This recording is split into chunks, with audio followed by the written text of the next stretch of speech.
Glad to know you're still with us. Nigeria is ranked 131 among 190 economies in the ease of doing business, according to the latest World Bank annual ratings. The rank of Nigeria improved to 131 in 2019 from 146 in 2018. Reading out the challenges bedeviling the business environment of Nigeria, a report by the United Kingdom UK Department of International Trade states, quote, "The Nigerian economy is characterized by extreme inequality and significant economic disparities between the North and the South, poor infrastructure, a complex and opaque regulatory environment, corruption, and a fast-growing population." The latest IMF forecast projects that the economy is to grow by 2.7% in 2022 and is expected to grow between 2.6% and 2.7% over the 2022 to 2026 period, just barely above population growth estimates and insufficient to create the scale of jobs required and to reduce poverty being experienced. But we'll focus on Nigeria's business environment vis-a-vis the country's ranking and the ease of doing business.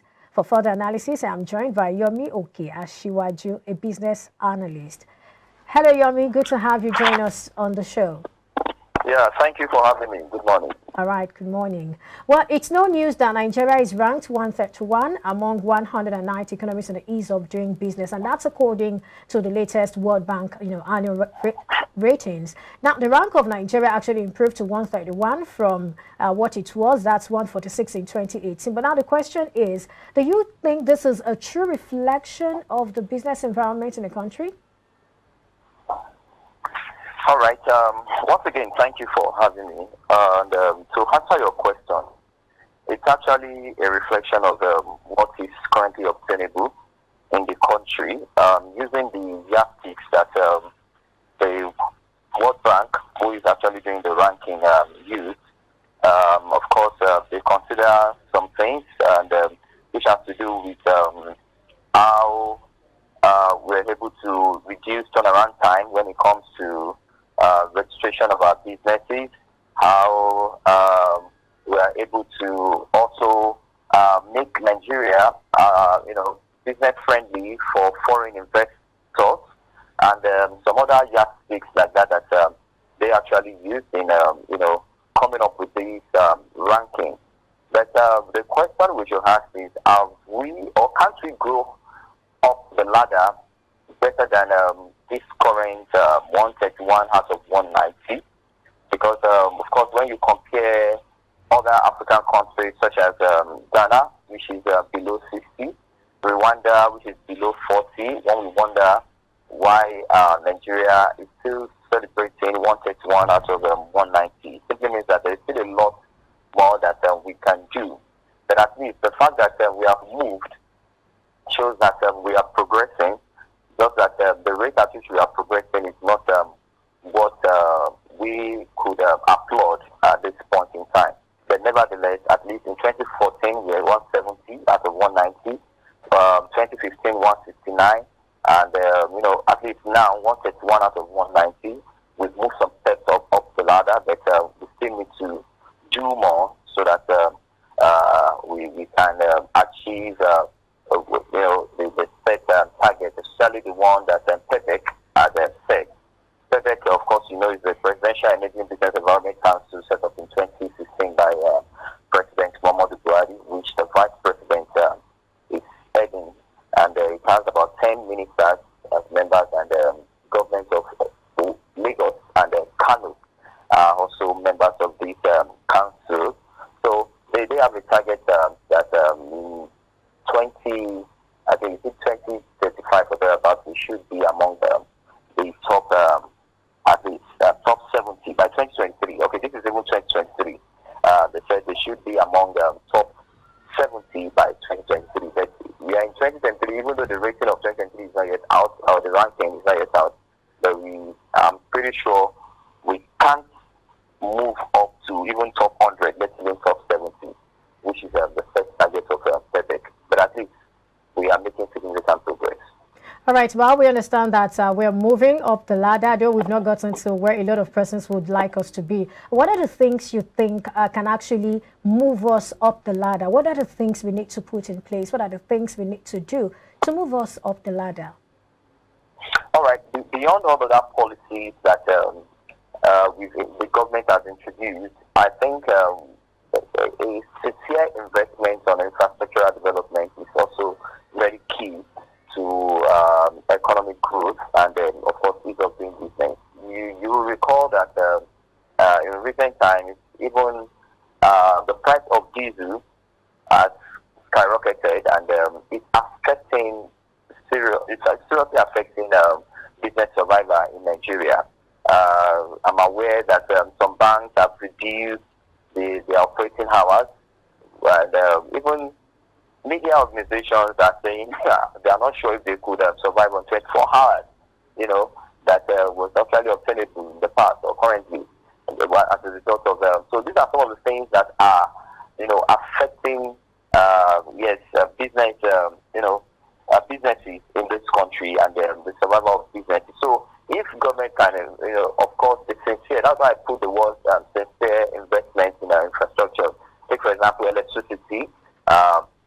If we have 22 hours power supply, it would definitely impact largely on the productivity and, of course, the profitability of businesses in Nigeria. So imagine if you have better power supply, to really encourage even businesses to spring up and also encourage FDI, foreign direct investment in the country. But as we speak today, most companies are running on diesel. Most organizations that are not running on diesel are running on gas, which of course is not active is cheap. So, but the real electricity, if we can have that, it will definitely impact largely on the survival of our businesses. Also, improve security. Yes, a situation where you are scared to even travel because transportation also plays a major role in the survival of business or enable business to thrive.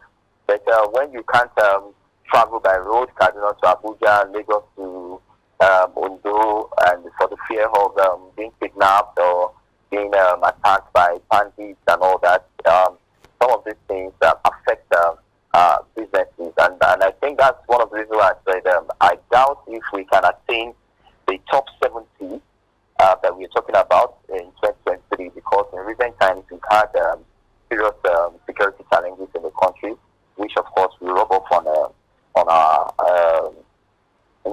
on the survival of business. Then majorly too is there must be a socio-cultural change in this the mindset of people around this Dorime mentality of is a street cliche where they say I want to bam bam, I want to go with the big boys, and by the time you begin to think of making so much without paying attention to the rudiments of how to run businesses, you see a lot of people who started business just because they want to make so much money and flaunt their expensive lifestyle and maybe rub it off on some other people that they are competing with. They tend to eat deep into their own finances in such a way that their business do not survive thereafter. And of course, they will blame it on government policies, but knowledge and capacity building for business owners, all these things are key for business to survive. And government has tried its best in any way, but also for we as human beings, we also need to also play our own part. Even in some of our ministries, departments, and agencies, where they should enable businesses to thrive based on their policies and all that. All right, let me come in here. They usually go against the rules, and this is definitely affecting the survival of business. All right. Now, you've mentioned two things that are very important. You talked about security, and you also mentioned the issue of infrastructure. But then the United Kingdom Department of International Trade was saying that the challenges bedeviling the business environment of Nigeria include extreme inequality and significant economic disparity between the North and the South. They also talked about poor infrastructure, in which you have talked about. They talked about complex and opaque regulatory environment, which somehow I think you just mentioned. That was about the last thing you mentioned, talking about the MDAs and then corruption and a fast-growing population. I'd like us to look at some of these things. You already mentioned about 2 or 3 of them. I'd like us to start with the issue of disparity between the North and the South. Help us understand how that is a problem and how that actually impacts our ease of doing business in Nigeria. Okay, I said it earlier on that when this present government came on board, President Muhammadu Buhari set up the Presidential Enabling Business Environment Council, that is PEDEC, in 2016. Now, what they looked at is they picked 2 states as members of this council, that is Kano State and Lagos State, and the reasons are not far-fetched. Kano appears to be the economic hub of the northern, region, and Lagos, of course, is the economic capital of, even if you say West Africa, we are not out of place. And this represents the 2 major, regions that we have in Nigeria, the northern and the southern part.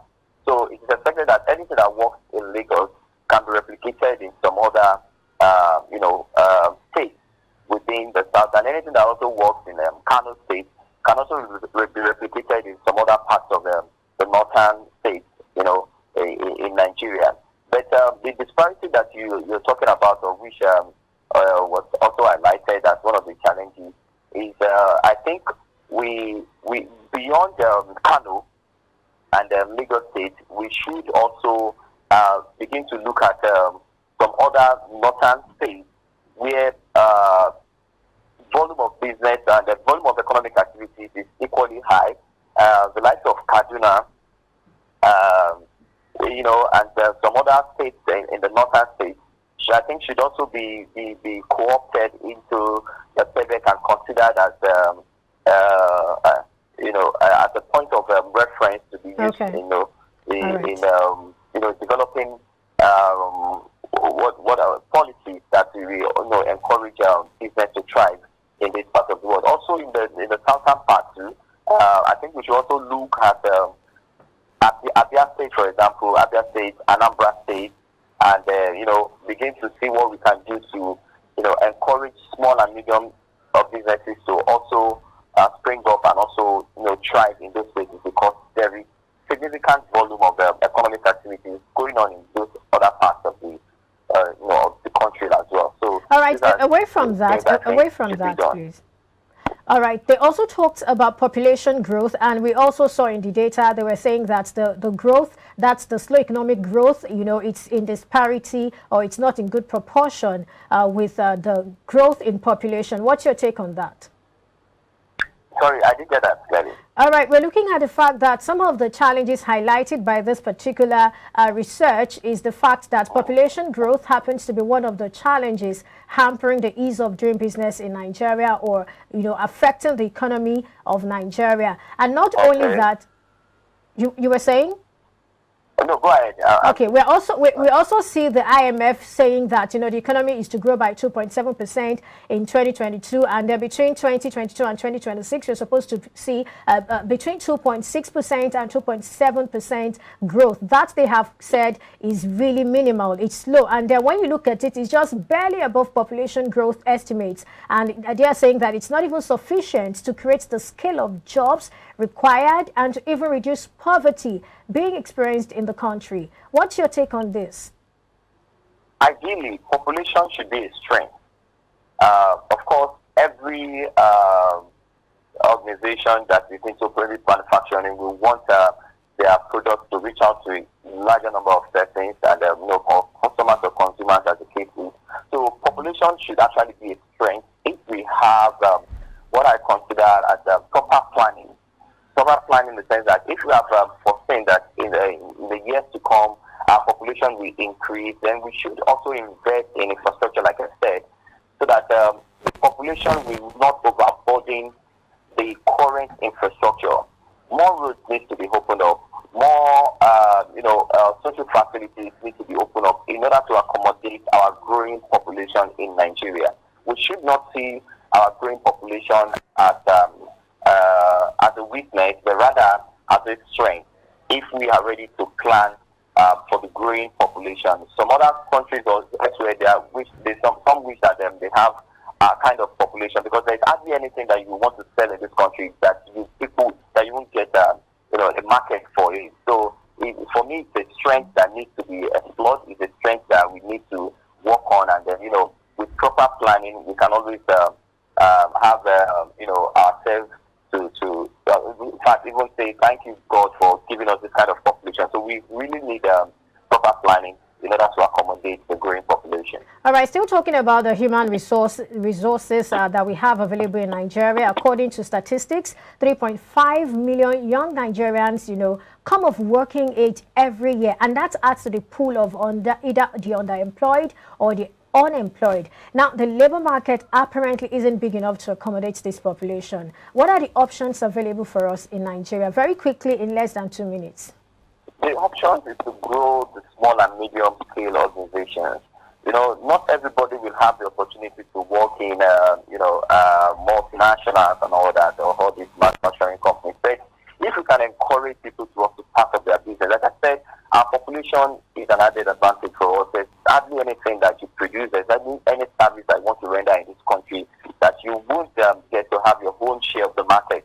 So let us just encourage small and medium scale organizations to try to grow, and then from there we unemployment we reduce, and we'll be able to have quite a number of people starting up their own business, running it, and also even extending hands of fellowship to people to join them, which of course by definition means employing people to also support their businesses. So, but most importantly, we need to put the social infrastructures in place that will make all these small and medium scale business organizations to thrive.